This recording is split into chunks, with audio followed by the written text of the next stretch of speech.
மகர ராசி நேயர்களுக்கு எப்படி இருக்குது அப்படிங்கிறத பார்க்க போகிறோம். இந்த ஜூலை மாத பலனை பொறுத்த வகையில் மகர ராசி அப்படின்னு எடுத்துக்கிட்டோம் அப்படின்னா, மகர ராசியை பொறுத்த வகையில் 7.5 சனி பாதிப்பு அப்படின்னு ஒரு விஷயம் போய்கிட்டு இருக்குது. அதிலிருந்து கொஞ்சம் விடுதலை அடைஞ்சாச்சு அப்படின்னு பார்த்தா, இப்போ சனி வக்ரவம் அப்படிங்கிற ஒரு நிலையும் ஏற்பட்டிருக்குது. சரி, அது ஒரு பக்கம் இருக்கட்டும். இப்போ ராசியை குரு வந்து பார்க்குறார். அப்போ குரு பார்வை அப்படிங்கிற ஒரு விஷயம் மகர ராசிக்கு ஏற்பட்டிருக்கு. அப்போ மகர ராசியை பொறுத்த வகையில் என்ன ஒரு சிறப்பான விஷயம் அப்படின்னு எடுத்துக்கிட்டோம்னா, 7.5 சனி பாதிப்பு இருந்தாலும் குரு பார்வையால் கொஞ்சம் பாதிப்பு அப்படிங்கிறது குறைஞ்சிருக்கு. ஒன்று.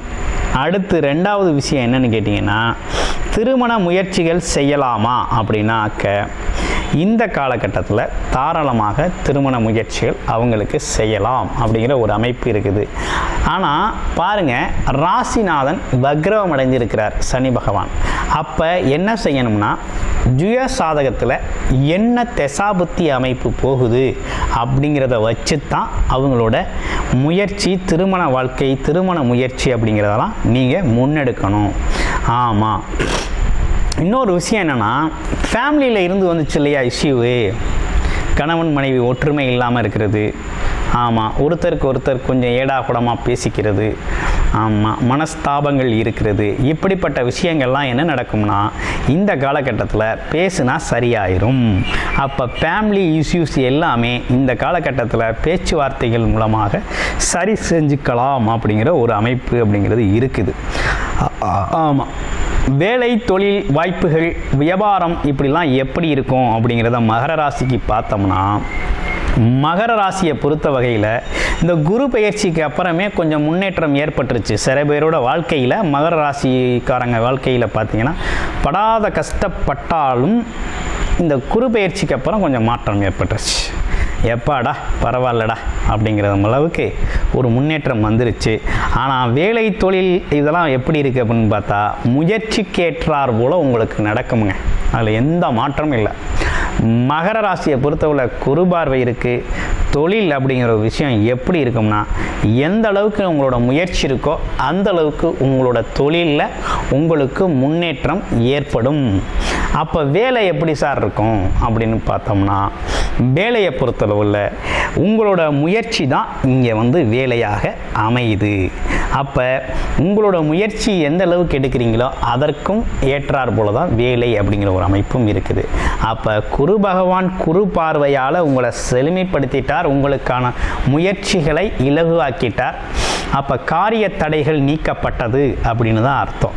அப்போ என்னன்னா, நீங்கள் இந்த காலகட்டத்தில் நம்பிக்கையோடு செய்ய ஆரம்பிங்க. தொழில், வேலை, வியாபாரம் இது எல்லாமே நல்லாயிருக்கும். தொழில் செய்கிறவங்க, வியாபாரம் செய்கிறவங்க முயற்சியை அதிகப்படுத்திக்கிட்டு நம்பிக்கையோடு செய்யுங்க, சூப்பராக வரும்.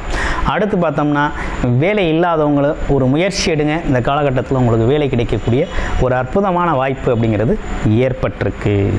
அப்போ நல்ல நேரம் தான் உங்களுக்கு நடக்குது.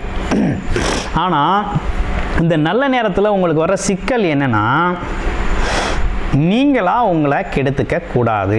ஏன்னா சனி ராசிநாதன் வக்ரம் பெற்று 2ஆம் இடத்துல இருக்கிறதுனால உங்களோட வார்த்தைகளால் நீங்கள் அரிய வாய்ப்புகளை இழந்துடக்கூடாது. உங்களை தேடி வரும் அரிய வாய்ப்புகளை இழந்துடக்கூடாதுங்கிற ஒரு அமைப்பு அப்படிங்கிறது இருக்குது. அடுத்து ராகு கேது 3-9 இருக்கிறது அப்படிங்கிறது வந்து ஒரு பெரிய பிரச்சனைகள்லாம் ஒன்றும் இல்லை, கொஞ்சம் நல்லா தான் இருக்குது. அதனால் உங்களுக்கு பெரிய பாதிப்பு அப்படின்லாம் ஒன்றும் கிடையாது. உபஜயஸ்தானத்தில் இருக்கிறது அப்படிங்கிறது நல்லது தான். ஓகேங்களா? அடுத்து மாணவர்களுக்கு எப்படி இருக்குது அப்படின்னா, இந்த ஒரு குழப்பமான சூழ்நிலை மாணவர்களுக்கு இருந்து வந்துச்சு. அந்த குழப்பமான சூழ்நிலை இப்போ கொஞ்சம் மாறக்கூடிய அமைப்பு அப்படிங்கிறது ஏற்பட்டிருக்கு. அப்போ நல்ல மாற்றம் ஏற்படும். படிப்பு சம்மந்தமாக கொஞ்சம் நம்பிக்கைகள் அதிகரிக்கும். படிப்பு சம்மந்தமான முயற்சிகள் நிறைய எடுப்பீங்க. அப்போ இந்த கட்டம் நல்லது தான். ஆமாம், சிந்தனை அப்படிங்கிறது கொஞ்சம் ஸ்லோவாக இருந்தாலும் ஆமாம் வேகமான மாற்றம் அப்படிங்கிறது ஏற்படும். அப்படிங்கிறதுல எந்த ஒரு இதுவும் இல்லை. அதே போல் எடுக்கிற முயற்சிகள் வெற்றியடையும். திங்கிங் பாசிட்டிவ் தேவை. அப்போ பாசிட்டிவ் தாட்டோட உங்களோட முயற்சிகள் இந்த காலகட்டத்தில் இருந்துச்சுன்னா அது வெற்றியடையும். ஆமாம், இனிமேல் ஒரு நல்ல காலம்னு வச்சுக்கோங்களேன். மகர ராசிக்கு நல்ல காலம்தான். அப்போ ஏற்கனவே எடுத்த போராட்டங்கள், தியாகங்கள், அதே நேரத்தில் பார்த்தீங்க அப்படின்னா இவை அனைத்துமே நீங்கும். நல்ல வலிமை கிடைக்கும், உடல் வலிமை கிடைக்கும்.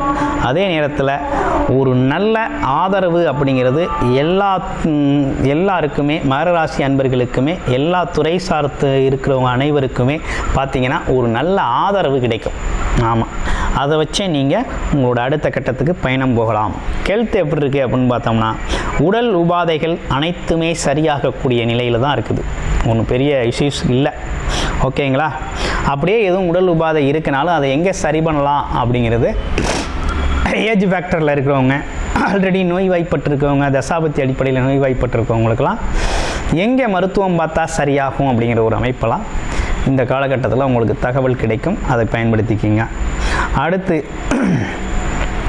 நீண்ட நாட்களுக்கு பிறகு முதலீடு செய்யலான்னு யோசிக்கிறேன் அப்படின்னு சொல்லி முதலீட்டு முறையில் வருமானம் ஈட்டணும்னு நினைக்கிறவங்களாம் இந்த காலகட்டத்தில் தாராளமாக இந்த காலகட்டத்தை பயன்படுத்தலாம்.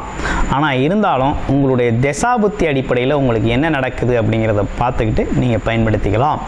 ஏன்னா கோச்சார் அடிப்படையில் நீங்கள் கொஞ்சம் நல்லா தான் இருக்குது. தசாபுத்தி அடிப்படையில் உங்களுக்கு லெக்கன் அடிப்படையில் உங்களோட ஜெயசாதகம் நல்லா இருக்குது அப்படின்னா தாராளமாக நீங்கள் முதலீடு செஞ்சு முதலீட்டு வருமானத்தை பெறக்கூடிய அமைப்பு அப்படிங்கிறது இருக்குது. அப்போ சனி பகவான் அப்படிங்கிறது உழைப்பால் உயர்வை கொடுக்கக்கூடியவர், உங்களுடைய ராசிநாதன். அப்போ எந்த அளவுக்கு உழைப்பு முயற்சி உங்கள்கிட்ட இருக்கோ அந்த அளவுக்கு உங்களோட வாழ்க்கை உயர்வு அப்படிங்கிறதும் சிறப்பாக இருக்கும். அடுத்து நட்சத்திரங்களுக்கு எப்படி இருக்கும் அப்படிங்கிறத பார்க்க போகிறோம். ஆமாம், அந்த வகையில் பார்த்தோம் அப்படின்னா உங்களுடைய நட்சத்திரத்துக்கு எப்படி இருக்குது அப்படிங்கிறத பார்த்தோம்னாக்க உத்திராடம் நட்சத்திரம் அப்படின்னு எடுத்துக்கிட்டோம் அப்படின்னா உத்திராடம் நட்சத்திரத்தை பொறுத்த வகையில் என்ன ஒரு விஷயம் நடக்குதுன்னா இவங்க ஒரு தைரியம் மிக்கவர்களாக இருக்கிறாங்க. ஒன்று. இன்னொன்று சுய விருப்பம், சுய காரியம், சொந்த நிகழ்வு அப்படின்னா ஒரு தீவிர முயற்சி எடுத்து முடிக்கக்கூடியவங்க இவங்க. ஆமாம், அதே நேரத்தில் உறவுகளை நேசிக்கக்கூடியவர்கள். ஆமாம், பொது காரியங்களில் கொஞ்சம் முன்னாடி நின்று நம்மளை ஃபோக்கஸ் பண்ணிக்கக்கூடியவர்கள் அவர்கள். ஆமாம், மற்றவங்கள கொஞ்சம் ஏளனமான பார்வையெல்லாம் அவங்களுக்கு உண்டு. கொஞ்சம் மற்ற விஷயங்களில் பார்த்திங்கன்னா கொஞ்சம் ஏளனமாக மற்றவங்கள பார்க்குறது, பேசுகிறது, இப்படிப்பட்ட விஷயங்களும் இவங்களுக்கு ஒரு சிலருக்கு இந்த விஷயங்கள் ஏற்படுது. அதனால் பார்த்திங்கன்னா இவங்களுக்கு எப்படி இருக்குது அப்படிங்கிறத பார்க்க போகிறோம். இவங்களை பொறுத்த வகையில் எப்படி இருக்குது அப்படின்னு பார்த்திங்கன்னா வேலை தொழில் சார்ந்து எடுக்கிற முயற்சிகள் வெற்றியடையக்கூடிய வகையில் இருக்குது. அரசு சார்ந்த வேலைகள் சில பேருக்கு அனுகூலமாக ரிசல்ட் கிடைக்கக்கூடிய அமைப்பு அப்படிங்கிறது இருக்குது. ஆமாம், படிப்பு சார்ந்தவர்களுக்கு போட்டித் தேர்வுகளில், அதாவது படிப்பு சார்ந்த விஷயத்தில் பார்த்திங்கனாக்க இவங்க நினச்ச மாதிரி ஒரு படிப்பு அப்படிங்கிறதெல்லாம் இந்த காலகட்டத்தில் அமையக்கூடிய ஒரு வாய்ப்பு அப்படிங்கிறதும் இருக்குது. ஆமாம், அந்த வகையில் உத்திராடம் நட்சத்திரத்தை பொறுத்த வகையில் பார்த்திங்கன்னா இந்த காலகட்டம் என்பது பார்த்திங்கன்னா வேலை தொழில் வருமானம் சார்ந்து யோசிக்கக்கூடிய ஒரு நல்ல காலகட்டமாக இந்த காலகட்டம் இருக்குது.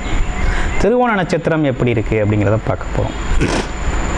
நல்ல குணம் இருக்குது, சிக்கனமாக நடந்துக்கக்கூடிய ஒரு அமைச்சு இருக்குது. அதனால் எப்போதுமே மகிழ்ச்சியான சுபாவம் அப்படிங்கிறது இவங்கள்ட்ட இருந்துக்கிட்டே இருக்கக்கூடிய ஒரு அமைப்பு அப்படிங்கிறது இருக்குது. மன உறுதி அப்படிங்கிறது இருக்குது. தர்ம சிந்தனை உடையவர்களாக நீங்கள் இருக்கிறீங்க. அந்த வகையில் பார்த்தோம் அப்படின்னா உங்களுக்கு என்ன மாதிரி விஷயங்கள் இந்த காலகட்டத்தில் நடக்குது அப்படின்னு பார்த்தோம்னாக்க வெளிநாடு வெளியூர் பயணங்கள் சார்ந்து முயற்சி பண்ணுறவங்க போகலாம். படிப்புக்காக வெளிநாடு போகணுங்கிற மாணவர்கள் இந்த காலகட்டத்தை பயன்படுத்திக்கலாம். ஆமாம், திடீர் சேஞ்சஸ், வேலை மாற்றம், இடமாற்றம், தொழில் மாற்றம் செய்கிறவங்களும் அந்த காலகட்டத்தை பயன்படுத்தி செஞ்சுக்கலாம். அடுத்து அவிட்டம் நட்சத்திரத்துக்கு எப்படி இருக்குது அப்படிங்கிறத பார்க்க போகிறோம். அவிட்டம் நட்சத்திரத்தை பொறுத்த வகையில் சுய மரியாதை உடையவர்கள். ஒன்று. அடுத்து கோபம், வீரம் ரொம்ப அதிகமாக இருக்கும். கோபத்துக்கேற்ற குணம் அப்படிங்கிற ஒரு அமைப்பு அப்படிங்கிறது இவங்கள்ட்ட உண்டு. ஆமாம், எப்படியாவது செல்வந்தன் ஆகணுங்கிறதுல அதீத முயற்சி எடுக்கக்கூடியவர்கள். ஆமாம், அதே நேரத்தில் தொழில்நுட்ப ஆதிக்கம் அப்படிங்கிறது இவங்கள்ட்ட இருக்கும். தொழிலறிவு, எந்த தொழில் செஞ்சாலும் அந்த தொழிலை பற்றிய கூடுதல் அறிவு தெரிஞ்சு வச்சுருப்பாங்க. அந்த மாதிரிலாம் இருக்கக்கூடிய அமைப்பு அப்படிங்கிறது இருக்குது. இப்போ இவங்களுக்கு எப்படி இருக்கும் அப்படின்னு பார்த்தோம்னா, இவங்களை பொறுத்த வகையில் என்ன மாதிரி விஷயம் நடக்குன்னா, வீடு வண்டி வாகன யோகங்கள் அமையுது. புது வீடு வாங்கலாம், இடம் வாங்கலாம். கல்வி சார்ந்து சரியான படிப்பு அப்படிங்கிறதெல்லாம் குழந்தைகளுக்கு சிறப்பாக அமையும். அடுத்து பார்த்தோம் வேறு என்ன நிகழ்வுகள் இருக்குன்னா, இளைய சகோதர உறவுகள் மூலமாக உதவிகள் கிடைக்கும். ஆமாம், ஒற்றுமை பலப்படக்கூடிய ஒரு அமைப்பு அப்படிங்கிறதெல்லாம் இருக்குது. குலதெய்வ வழிபாடு, ஆமாம், குருமார்கள் வழிகாட்டுதல், இப்படிப்பட்ட நிகழ்ச்சிகள்லாம் நல்லா இருக்குது. விஐபிக்குள் சந்திப்பு, ஆமாம், அப்படிங்கிற விஷயம்லாம் நல்லா இருக்குது அப்படின்னு சொல்லணும். அந்த வகையில் இந்த ஜூலை மாத பலன்கிறது இப்படிப்பட்ட பலன்களோடு தான் மகர ராசிக்கு அமைஞ்சிருக்கு. வாழ்த்துக்கள் மகர ராசி அன்பர்களே.